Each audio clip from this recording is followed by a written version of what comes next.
আচ্ছা, আমাদের এই কর্মসূচিতে উপস্থিত আছেন নাট্যকর্মী বিমল চক্রবর্তী মহাশয়। ওনাকে আমরা অনুরোধ করব আমাদের মঞ্চে এসে তার প্রতিবাদের ভাষা, তার কথা সকল ছাত্রছাত্রীদের সামনে তুলে ধরার জন্য। আর ইতিমধ্যে এই হিউম্যান চেনে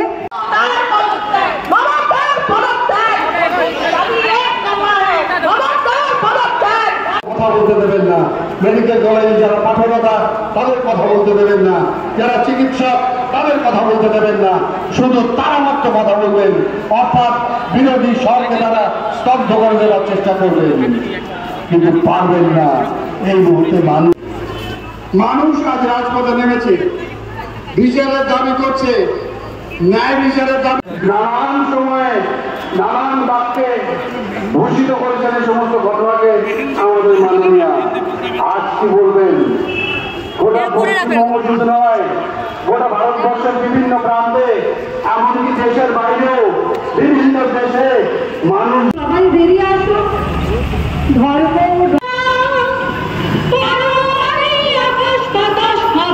আসার পরও কিসের মালা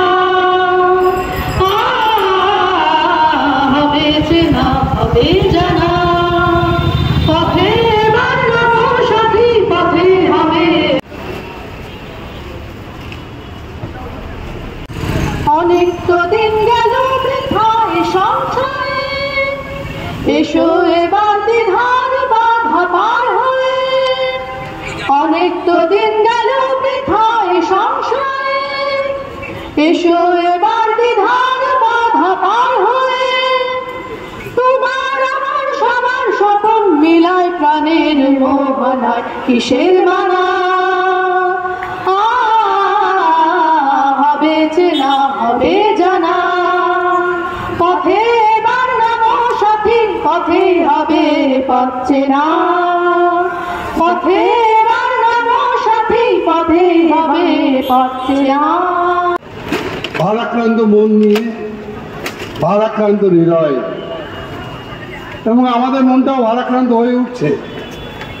যে সম্পর্কের বন্ধনটা অটুট, সুন্দর, সৃজনশীল হয়ে উঠতে পারত, আজকের দিনে দাঁড়িয়ে সেটা আমরা আর করতে পারলাম না। পশ্চিমবঙ্গে যে রাজত্ব চলছে, সে রাজত্বটা কোনো সুশাসন নয়, মানুষের পক্ষে নয়, মানুষের হিতার্থে নয়, সবটাই চলছে কিছু লুম্পেনদের দ্বারা পরিচালিত একটি সরকার।